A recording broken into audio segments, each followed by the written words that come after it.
जय श्री गणेश। नमस्कार, मैं आचार्य संजय द्विवेदी कन्या राशि का अगस्त माह का मासिक राशिफल लेकर आपके सम्मुख उपस्थित हूँ।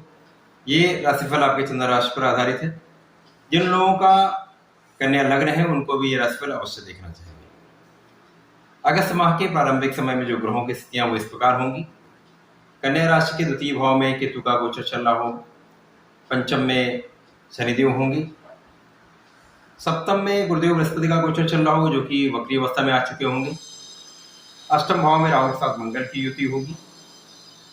यहाँ पर नवम भाव में कोई ग्रह नहीं होगा तथा दसम भाव में जहां पर मिथुन राशि बनती वहां पर शुक्राचार्य होंगी तथा एकादश भाव वहां पर सूर्य का गोचर चल रहा है। इसके पश्चात राशि का परिवर्तन होगा। अपनी राशि का परिवर्तन करेंगे। मंगल अष्टम भाव से निकलकर नवम भाव में प्रवेश करेंगे। यहाँ पर आपकी समस्याओं का समाधान होना प्रारंभ हो जाएगा। शुक्राचार्य का राशि परिवर्तन होगा। शुक्राचार्य दसम भाव से निकलकर एकादश भाव में प्रवेश करेंगे तथा सूर्यदेव एकादश भाव से निकलकर द्वादश भाव में अपनी ही राशि सिंह राशि में प्रवेश करेंगे। इन समस्त स्थितियों को देखते हुए, संकलित करते हुए ये मासिक राशिफल मैं दे रहा हूं। कन्या राशि के प्रारंभिक समय में जो लग्न है, लग्न तो आपको बलवान बना रहे हैं गुरुदेव। गुरुदेव की कृपा से स्थितियां आपके नियंत्रण में है। यद्यपि यहाँ पर स्वास्थ्य समस्याएं हैं। राहु के साथ मंगल की युति कहीं ना कहीं आपको स्वास्थ्य में निर्बल कर रहा है। यहाँ पर आपके व्यय में वृद्धि हो रही है, आपके तनाव में वृद्धि हो रही है, आपके क्रोध में वृद्धि हो रही है। साथ ही साथ यहाँ पर आपकी वाणी का नियंत्रण आप पर नहीं है, जिसके कारण समस्याएं आ रही हैं। आपसी मतभेद बढ़ रहे हैं, क्लेश बढ़ रहा है। तो यहाँ पर आपको नियंत्रण रखने की आवश्यकता होगी। परंतु जैसे ही मंगल का राशि परिवर्तन अष्टम भाव से नवम भाव में हो जाएगा, ये स्थिति आपके नियंत्रण में आ जाएगी। मंगल जो कि कन्या राशि के लिए पराक्रमेश है, जो पराक्रम के स्वामी भी है, पराक्रमेश भी है तथा अष्टम के स्वामी। तो यहाँ से आपके पराक्रम में वृद्धि होना प्रारंभ हो जाएगा। आपके परिवार का सहयोग भी आपके साथ होगा। साथ ही साथ यहाँ पर आपकी स्वास्थ्य समस्याओं से आपको मुक्ति मिलेगी। आपके क्रोध पर आपका नियंत्रण हो जाएगा। वाणी पर आपका नियंत्रण होना प्रारंभ हो जाएगा। क्योंकि बुध की स्थिति जो होगी वो द्वादश में है, इसके कारण आपको नियंत्रण रखना ही पड़ेगा।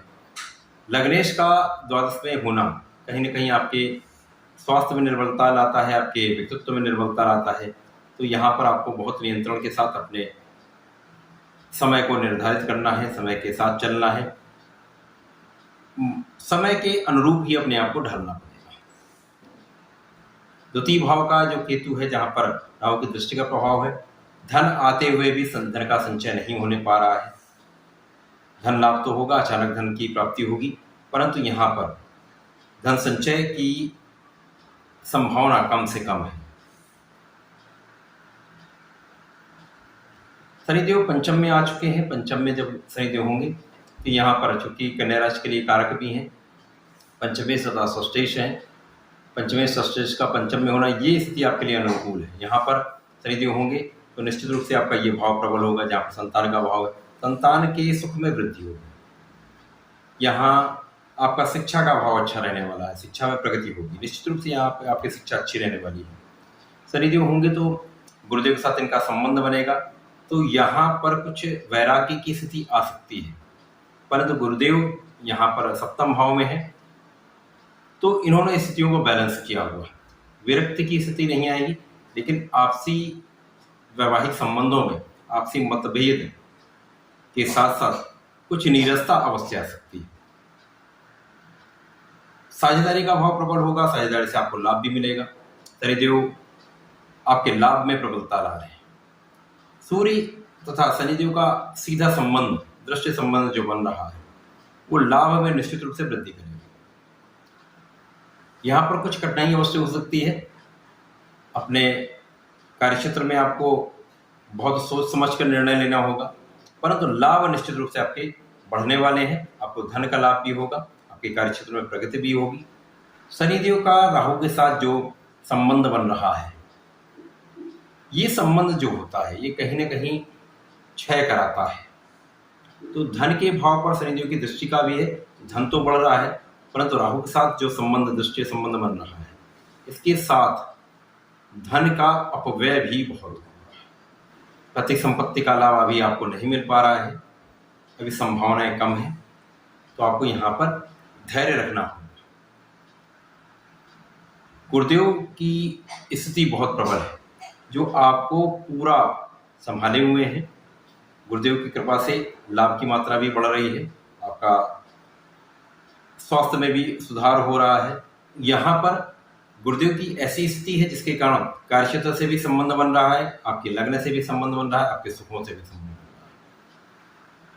तो इस वर्ष में कन्या राशि के जातकों का विवाह 100% होगा, ये निश्चित है। मंगल का राशि परिवर्तन हो जाएगा, मंगल की स्थिति अब बहुत बेटर हो जाएगी, जिसके कारण आपका लाभ बढ़ेगा, आपके भाग्य में उन्नति होगी, आपके पराक्रम में वृद्धि होगी। शुक्राचार्य का राशि परिवर्तन होगा, शुक्राचार्य दशम भाव से निकलकर सूर्य के साथ युति संबंध बनाएंगे और एकादश में प्रवेश कर जाएंगे, जहां पर शुक्राचार्य जो धन भाव का स्वामी है लाभ में पहुंच जाएगा। तो निश्चित रूप से धन का लाभ अब यहाँ पर बहुत प्रबल रहने वाला है। पहले की स्थिति से अब ये स्थिति आपके लिए बहुत लाभदायक होने वाली है। सूर्यदेव का राशि परिवर्तन होगा, सूर्यदेव एकादश से निकलकर द्वादश में जाएंगे। तो यहाँ पर जो लोग आपके पीठ पीछे षड्यंत्र कर रहे थे, उनका निश्चित रूप से यहाँ पटाक्षेप हो जाएगा। आप उनसे पूरी तरह से आप उन पर विजयी होंगे, आप अपने ऋण से मुक्त होंगे। तो ये जो समय है बहुत प्रबल नहीं है, प्रबल लाभ नहीं दिला रहा है, परंतु यहाँ पर आपको प्रत्येक प्रकार से बैलेंस अवश्य करना है, आपको संतुलित अवश्य करना है। तो अगस्त माह में आपको आगे बढ़ने का अवसर निश्चित रूप से मिलेगा, आप आगे बढ़ेंगे, कार्यक्षेत्र में प्रगति होगी, सफलता अवश्य मिलेगी। विवाह का भाव अत्यंत प्रबल हो रहा है, तो विवाह निश्चित होना है। तो ये माह आपके लिए कुल मिलाकर सामान्य से बहुत अच्छा है। आपको ध्यान रखना होगा, अपनी वाणी पर नियंत्रण रखना होगा, मनोस्थिति पर नियंत्रण अत्यंत आवश्यक है। यदि ऐसा कर लेते हैं तो निश्चित रूप से जीवन में बहुत प्रगति। कन्या राशि के जातकों को नियमित रूप से श्री गणपति महाराज की शरण में रहना चाहिए, उनके मंत्र का जाप करना चाहिए। इस समय में यदि शंकरासन श्री गणेश स्तोत्रम का पाठ करते हैं तो आपको बहुत लाभ, तो ऐसा करें, इसका लाभ लें। धन्यवाद, नमस्कार।